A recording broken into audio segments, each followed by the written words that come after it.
First of all എല്ലാവർക്കും welcome. So പ്രമേഹം അല്ലെങ്കിൽ ഡയബറ്റീസിനെ പറ്റി സംസാരിക്കുമ്പോൾ നമ്മൾ അതിനോട് ചേർത്ത് പറയുന്നൊരു കാര്യമാണ് ഡയറ്റ്, ഫുഡ് കൺട്രോളൊക്കെ.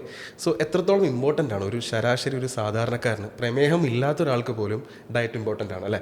അപ്പോൾ എന്തൊക്കെ ശ്രദ്ധിക്കണം? പ്രത്യേകിച്ച് നമ്മുടെ കേരളത്തിലെ ഒരു ഫുഡ് സ്റ്റൈൽ വെച്ച് നോക്കുമ്പോൾ എന്തൊക്കെയാണ് നമ്മൾ ശ്രദ്ധിക്കേണ്ടത്, എന്തൊക്കെ കഴിക്കാം? പൊതുവേ കഴിക്കുന്ന ആഹാരം വളരെ ഇമ്പോർട്ടൻ്റ് ആണ്. നമ്മൾ കഴിക്കുന്ന ആഹാരത്തിലുള്ള ഗ്ലൂക്കോസാണ് നമ്മുടെ ശരീരത്തിൻ്റെ എല്ലാ പ്രവർത്തനങ്ങൾക്കും വളരെ അത്യാവശ്യമായിട്ടുള്ളത്. അപ്പോൾ ഇതിനകത്തുള്ള വ്യത്യാസങ്ങളാണ് പ്രമേഹം ഉണ്ടാക്കുന്നത്. നമ്മുടെ ശരീരത്തിൽ കഴിക്കുന്ന ആഹാരം ശരിയായി ഉപയോഗിക്കാൻ പറ്റുന്നില്ല. പക്ഷേ കഴിക്കുന്ന ആഹാരം നമ്മൾ പ്രോപ്പറായിട്ടൊന്ന് ചിട്ടപ്പെടുത്തിയാൽ പ്രമേഹ രോഗികൾക്ക് ഒരുവിധപ്പെട്ട ആഹാരങ്ങളെല്ലാം തന്നെ കഴിക്കാം.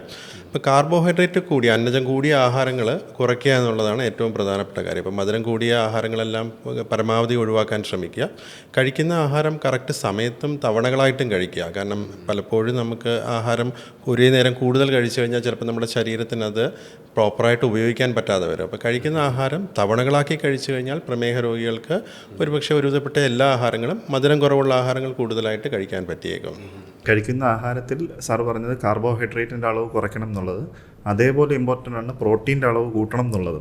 നമ്മുടെ ഇത് പൊതുവേ ഇന്ത്യൻ ഡയറ്റിനകത്ത് പ്രോട്ടീൻ കണ്ടൻറ്റ് വളരെ കുറവാണ്. അപ്പം കാർബോഹൈഡ്രേറ്റിൻ്റെ അളവ് കുറയ്ക്കുമ്പോൾ പ്രോട്ടീൻ്റെ അളവ് കൂട്ടിയില്ല എന്നുണ്ടെങ്കിൽ വീണ്ടും വിശപ്പ് അങ്ങനത്തുള്ള കാര്യങ്ങളൊക്കെ വരാം. പ്രോട്ടീൻ കൂടുന്നതനുസരിച്ച് നമ്മുടെ സറ്റൈറ്റി ഇൻക്രീസ് ചെയ്യും. നമ്മുടെ മസിൽ ബിൽഡിങ്ങിനൊക്കെ വേണ്ട അത്യാവശ്യമുള്ള കാര്യമാണ് പ്രോട്ടീൻ. അപ്പം കാർബോഹൈഡ്രേറ്റ് കുറയ്ക്കുന്നതിൻ്റെ കൂടെ തന്നെ പ്രോട്ടീൻ കൂടുതലുള്ള ഫുഡുകൾ കഴിക്കാൻ ശ്രദ്ധിക്കുക. ലൈക്ക് നമുക്കിപ്പോൾ വെജിറ്റേറിയൻ ആണെന്നുണ്ടെങ്കിൽ പയർ, കടല, സോയാബീൻ, മഷ്റൂം അങ്ങനത്തുള്ള സാധനങ്ങളിൽ പ്രോട്ടീൻ ഒരുപാടുണ്ട്. നോൺ വെജ് ആണെന്നുണ്ടെങ്കിൽ മുട്ട, ചിക്കൻ അങ്ങനത്തുള്ള സാധനങ്ങൾ പ്രോട്ടീൻ കൂടുതലാണ്. അപ്പം കാർബോഹൈഡ്രേറ്റ് കുറയ്ക്കുന്നതിൻ്റെ കൂടെ തന്നെ പ്രോട്ടീൻ കണ്ടൻറ്റും കൂട്ടേണ്ടതാണ്. അതേപോലെ തന്നെ ഫാറ്റിനകത്തുള്ള മോഡിഫിക്കേഷൻ, ഫാറ്റ് ഒരു നിശ്ചിതമാണ്, ലെസ് ദാൻ 10% നമുക്ക് വേണം. അപ്പോൾ ഫാറ്റിനകത്തുള്ള മോഡിഫിക്കേഷൻ, നല്ല ഫാറ്റ് എന്ന് പറയുമ്പോഴത്തേക്ക് കൂടുതൽ എണ്ണകളിലാണ് നമ്മൾ ഫാറ്റ് കൂടുതലായിട്ട് ഉപയോഗിക്കുന്നത്. അപ്പോൾ അത് നല്ല എണ്ണ എന്ന് പറയുമ്പോഴത്തേക്ക് സൺഫ്ലവർ ഓയിൽ പോലുള്ള സാധനങ്ങൾ കൂടുതൽ ഉപയോഗിക്കാം. പിന്നെ ഈ bad fat like trans fat, saturated fat എന്നൊക്കെ പറയുന്നത് ഗീ അങ്ങനത്തുള്ള സാധനങ്ങൾ കുറച്ച് ഉപയോഗിക്കാം. അപ്പം കാർബോഹൈഡ്രേറ്റ് കുറയ്ക്കുന്നതിൻ്റെ കൂടെ തന്നെ പ്രോട്ടീൻ കൂട്ടുക, ഫാറ്റിൻ്റെ കണ്ടൻറ്റ് ലിമിറ്റ് ചെയ്ത് നല്ലത് തിരഞ്ഞെടുക്കുക. സർ ഇപ്പോൾ പറഞ്ഞ പോലെ പ്രോട്ടീൻ്റെ കണ്ടന്റ് നമ്മുടെ ഒരു ഇന്ത്യൻ ഫുഡ് ഹാബിറ്റ്, പ്രത്യേകിച്ചും കേരള ഫുഡ് ഹാബിറ്റിൽ വളരെ കുറവാണല്ലോ. അപ്പോൾ എന്ത് ചെയ്യാം നമുക്ക് ഒരു ഡെയിലി, അല്ലെങ്കിൽ എത്രത്തോളം പ്രോട്ടീൻ കഴിക്കാം? ഒരു തവണത്തെ മീലിൽ നമുക്ക് എത്രത്തോളം പ്രോട്ടീൻ കഴിക്കാം? അതായത് പ്ലേറ്റ് മെത്തേഡ് എന്നൊക്കെ പറയും. അതായത് നമ്മളൊരു പ്ലേറ്റ് എടുത്താൽ അതിൻ്റെ ഒരു കാലിടം മാത്രമേ കാർബോഹൈഡ്രേറ്റ്, അതായത് 1/4 നമ്മൾ അരി ആഹാരം ഏതായാലും ഇപ്പോൾ ചോറാണ് നമ്മൾ ഉച്ചയ്ക്ക് കഴിക്കുന്നതെങ്കിൽ 1/4 ചോറ് എടുക്കുക. അതിൻ്റെ ഒരു 1/4 എന്ന് പറയുന്നത് ഈ പ്രോട്ടീൻ ആയിരിക്കണം. അതിപ്പം നോൺ വെജിറ്റേറിയൻ ആയിട്ടുള്ള ഒരാളാണെങ്കിൽ മീൻ കറിയോ ചിക്കൻ കറിയോ ഉപയോഗിക്കാം. കറിയാണ് പ്രിഫേർഡ്, കാരണം മറ്റേത് കുറച്ചുകൂടെ ഡീപ്പ് ഫ്രൈ ഒക്കെ ആകുമ്പോൾ അതിൻ്റെ ഫാറ്റിൻ്റെ ഘടകങ്ങൾ മാറാൻ സാധ്യതയുണ്ട്. അതുകൊണ്ട് അത് കറിയായിട്ട് എടുക്കുക. പിന്നെ ഒരു ഹാഫ് എന്ന് പറയുന്നത് ഫ്രൂട്ട്സും വെജിറ്റബിൾസും ആയിരിക്കണം. അപ്പോൾ അങ്ങനെയാണ് നമ്മൾ പ്ലേറ്റ് മെത്തേഡ് നോക്കണം എന്ന് പേഷ്യൻസിനോട് പറയുന്നത്. ഈ ഫ്രൂട്ട്സിനെ പറ്റി പറഞ്ഞല്ലോ, ചിലർ പറഞ്ഞ് ഞാൻ കേട്ടിട്ടുണ്ട് ഈ നൈറ്റ് നമ്മൾ ഫ്രൂട്ട് ഇൻടേക്ക് കുറയ്ക്കണം, അത് ഗ്ലൈക്കോളിക് ഇൻഡെക്സ് എന്തോ കൂട്ടും. അതിനകത്ത് എത്രത്തോളം സത്യമുണ്ട്? ഫ്രൂട്ട്സ് പലതരത്തിലുണ്ട്. ഫ്രൂട്ടിലുള്ള ഷുഗറും നമുക്ക് ഷുഗർ കൂട്ടാറുണ്ട്, ഷുഗർ സ്പൈക്സ് ഉണ്ടാക്കാറുണ്ട്. അപ്പം നമ്മൾ മധുരം കുറവുള്ള ഫ്രൂട്ടുകളുണ്ട്, ഗ്ലൈസിമിക് ഇൻഡെക്സ് കൂടുതലുണ്ട്, മധുരം കൂടുതലുള്ള ഫ്രൂട്ടുകളുണ്ട്. നമുക്ക് ഈ ഭക്ഷണത്തിൻ്റെ പ്രധാനമായിട്ടും നമ്മൾ കാര്യങ്ങൾ പറയുമ്പോൾ 2 കാര്യങ്ങൾ, ടെക്നിക്കൽ ടേമുകൾ 2 പറയാറുണ്ട്. ഒന്ന് നമ്മുടെ ഗ്ലൈസിമിക് ഇൻഡെക്സ് എന്ന് പറഞ്ഞാൽ, അതായത് നമ്മൾ കഴിക്കുന്ന ഭക്ഷണം എത്രത്തോളം നമ്മുടെ ഷുഗർ കൂട്ടുന്നു. രണ്ടാമത്തെ ഗ്ലൈസിമിക് ലോഡ് എന്ന് വെച്ചാൽ മൊത്തത്തിൽ എത്ര ഷുഗർ അതിനകത്തുണ്ട് എന്നുള്ളതിനെ പറ്റിയിട്ട്. അപ്പോൾ ഈ 2 കാര്യങ്ങളാണ് നമ്മൾ നോക്കുന്നത്. അപ്പോൾ നമുക്ക് മധുരം കുറവുള്ള ഫ്രൂട്ട്സുകൾ കൂടുതലായിട്ട് കഴിക്കുകയും മധുരം കൂടിയ ഫ്രൂട്ടുകൾ കുറവ് കഴിക്കുകയും ചെയ്യുക എന്നുള്ളത്. അപ്പം പഴങ്ങൾ കൂടുതലും റൈപ്പ് ആവുമ്പോഴാണ്, കൂടുതൽ പഴുക്കുമ്പോഴാണ് അതിനകത്ത് ഈ കാർബോഹൈഡ്രേറ്റ് കണ്ടൻറ്റ് കൂടുന്നത്. അപ്പോൾ അധികം പഴുക്കാത്ത പഴങ്ങൾ കഴിക്കുന്നതായിരിക്കും നല്ലത്. അപ്പം സാധാരണ നമ്മളൊരു ഗ്രീൻ ആപ്പിൾ അല്ലെങ്കിൽ നോർമൽ ആപ്പിൾ, അതിൻ്റെ ഒരു കണക്കാണ് നമ്മൾ യൂഷ്വലി വയ്ക്കുന്നത്. അപ്പോൾ അതിൻ്റെ മധുരമുള്ള പഴങ്ങളാണെങ്കിൽ നമ്മൾ ഒരെണ്ണം കഴിക്കാം എന്നുള്ള രീതിയിൽ വയ്ക്കുക. അപ്പം ആപ്പിൾ, പേരയ്ക്ക ഇതെല്ലാം നമുക്ക് അതിൻ്റെ മധുരമുള്ളതാണ്. അപ്പം ഏകദേശം ഒരു പഴം കഴിക്കാം എന്നുള്ള രീതിയിൽ വയ്ക്കുക. മധുരം കൂടിയ പഴങ്ങൾ, ഇപ്പോൾ മാങ്ങ സീസൺ വരുന്നു, ചക്ക സീസൺ വരുന്നു, അപ്പോൾ ഡയബറ്റിക് പേഷ്യൻസിന് എല്ലാം കഴിക്കണം. അപ്പോൾ നമുക്ക് അതിൻ്റെ അളവ് കുറയ്ക്കുക എന്നുള്ളതാണ്. അപ്പോൾ നമുക്ക് മാങ്ങയുടെയൊക്കെ കലോറി കൂടുതലാണ്. അപ്പോൾ ഒരു ആപ്പിളിൻ്റെ പകുതി അളവിൽ വേണമെങ്കിൽ നമുക്കൊരു മാങ്ങ കഴിക്കാം. ചക്കയാണെങ്കിൽ 2-3 ചുള കഴിക്കാം. അപ്പോൾ അളവ് കുറച്ചാൽ നമുക്ക് എല്ലാ ദിവസവും കഴിച്ച് നമുക്ക് ആ ടേസ്റ്റ് നമുക്ക് എല്ലാം എൻജോയ് ചെയ്യാനായിട്ട് പറ്റും. ഇപ്പോൾ കഴിവതും വൈകുന്നേരങ്ങളിൽ കഴിക്കാനായിട്ട് നോക്കുക. കാരണം നമ്മൾ ഉച്ചക്കലത്തെ ലഞ്ചും രാത്രിയിലത്തെ ഡിന്നറും തമ്മിലുള്ള സമയമാണ് കുറച്ച് ഗ്യാപ്പ് ഉള്ളത്. അപ്പോൾ ഈവനിങ് കഴിക്കാൻ നോക്കുക. ഈവനിങ് കഴിഞ്ഞിട്ടൊരു ലൈറ്റ് എക്സസൈസുകൾ ചെയ്യുക. ഇതൊക്കെ ചെയ്ത് കഴിഞ്ഞാൽ നമുക്ക് ആ ഒരു ഗ്ലൈസിമിക് ലോഡ് നമ്മുടെ ശരീരത്തിൽ ഷുഗറിനുണ്ടാകുന്ന വ്യത്യാസങ്ങൾ കുറവായിരിക്കും.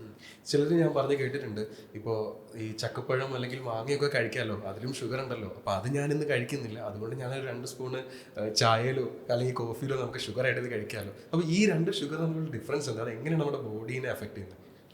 ഫ്രൂട്ട്സിനകത്ത് ഷുഗറുണ്ട്.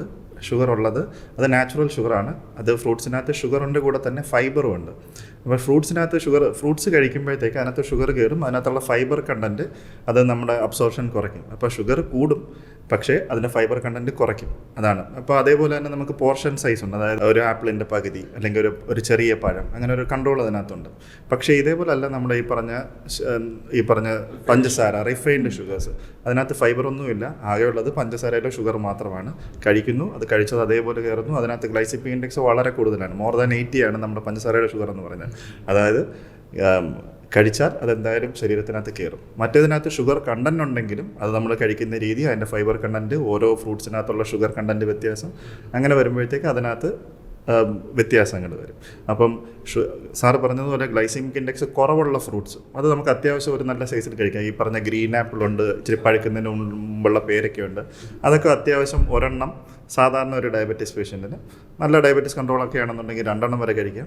ഇതിൻ്റെ ഇടയ്ക്ക് വരുന്നുണ്ട് ഹൈ ഗ്ലൈസിമിക് ഇൻഡെക്സും ലോ ഗ്ലൈസിമിക് ഇൻഡെക്സും ഇല്ലാത്ത ഒരു മിഡിൽ സാധാരണ പഴം, സാധാരണ ഫ്രൂട്ട്സ് എല്ലാം അതൊരു ആവറേജ് ഒരു ആപ്പിൾ സൈസിൽ കഴിക്കാം. അതിനകത്ത് ഹൈ ഗ്ലൈസിമിക് ഇൻഡെക്സ് ഉള്ള സാധനമാണ് നമ്മൾ പറഞ്ഞത്, ഏത് മാങ്ങ, ചക്ക, അങ്ങനത്തെ ഉള്ളത്. അപ്പം നമ്മുടെ വീട്ടിലുണ്ടാകുന്ന ഒരു ചക്കയും ഒരു മാങ്ങയും കഴിക്കുക എന്ന് പറയുന്ന സീസണിലെ ഒരു വലിയ കാര്യമാണ്, അത് കഴിക്കാതിരിക്കാൻ പറ്റില്ല. അപ്പോൾ അത് ഇൻ മോഡറേഷൻ, അതൊരു ക്വാണ്ടിറ്റി സൈസ് ലിമിറ്റ് ചെയ്ത് നമുക്ക് കഴിക്കാവുന്നതാണ്. ഇപ്പോൾ ഒരു ആപ്പിൾ കഴിച്ചിരുന്ന സ്ഥലത്ത് ഒരു മാങ്ങ എന്നുള്ളതല്ല, ഒരു നല്ല പഴുത്ത മാങ്ങയാണെന്നുണ്ടെങ്കിൽ ഒരു പീസ്, അത് അത്രയും പഴുത്തതല്ല എന്നുണ്ടെങ്കിൽ 2 പീസ്, നമ്മളങ്ങനെ മോഡറേറ്റ് ചെയ്ത് കഴിക്കുന്നത് വളരെ നല്ലതായിരിക്കും. ഡയബറ്റീസ് ഉണ്ട് എന്ന് പറഞ്ഞ് വീട്ടിലുണ്ടാക്കിയ ചക്കയും മാങ്ങയും കഴിക്കാതിരിക്കുക എന്നുള്ളതല്ല, ഇൻ മോഡറേഷൻ അത് കഴിക്കാവുന്നതാണ്. അതുപോലെ ഈ ഫ്രൂട്ട്സ് നമ്മൾ ഫ്രൂട്ട് ജ്യൂസ് ആയിട്ട് കുടിക്കാമോ എന്ന് ചിലർ ചോദിക്കും. അതത്ര അഡ്വൈസബിൾ അല്ല, അത് ചോദിക്കാൻ വരുക. അതായത് ഈ ഫ്രൂട്ട് ജ്യൂസ് ആക്കുമ്പോൾ അതിൻ്റെ ഫൈബർ കണ്ടൻറ്റ് പാടെ പോവുകയാണ്, അപ്പോൾ അതിൻ്റെ ഈ ഗ്ലൈസിമിക് ഇൻഡെക്സ് വേറെ ആവും.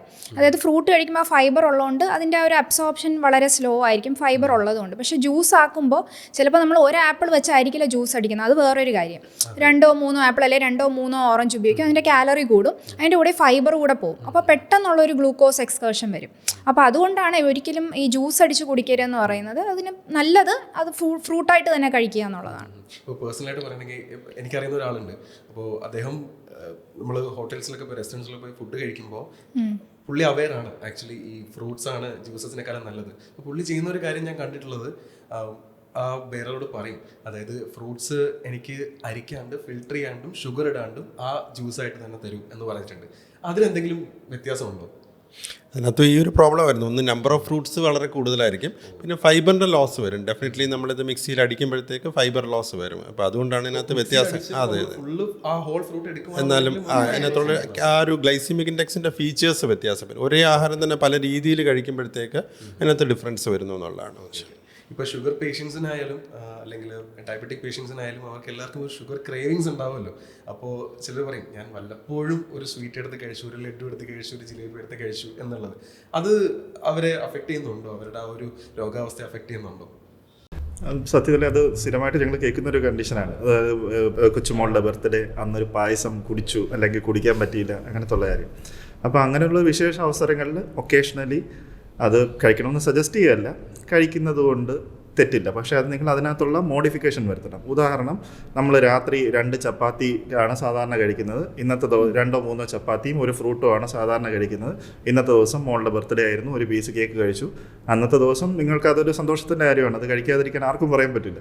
അപ്പോൾ നിങ്ങളത് കഴിക്കുമ്പോഴത്തേക്ക് അതിനകത്ത് ഒരു ചപ്പാത്തിയും അന്നൊരു ഫ്രൂട്ടും ഒഴിവാക്കുക, അതിനനുസരിച്ച് മോഡറേറ്റ് ചെയ്യുക എന്നുള്ളതാണ്. എല്ലാം ഒരു ഫിക്സഡ് ഹാർഡ് ആൻഡ് ഫാസ്റ്റ് റൂളൊന്നുമല്ല, അത് നമ്മുടെ മോഡിഫിക്കേഷനാണ് ഡയബറ്റീസിൻ്റെ അകത്ത് ഒരു മെയിൻ കാര്യം. ഇന്നത് കഴിച്ചുകൂടാ എന്നുള്ളതല്ല, കഴിക്കാൻ പറ്റാത്ത കാര്യങ്ങളില്ലെന്നല്ല. ഇപ്പോൾ എല്ലാ ദിവസവും ഈ പറഞ്ഞ ഒരു കേക്ക് കഴിക്കുക, പായസം കഴിക്കുക എന്നുള്ളതല്ല. ഒക്കേഷണലി നമ്മുടെ ഒരു സ്പെഷ്യൽ ഒക്കേഷൻസിൽ കഴിക്കാവുന്നതാണ്. അത് നിങ്ങൾ ബാക്കിയുള്ള ഫുഡ്സിനകത്ത് അഡ്ജസ്റ്റ് ചെയ്താൽ മതിയാവും.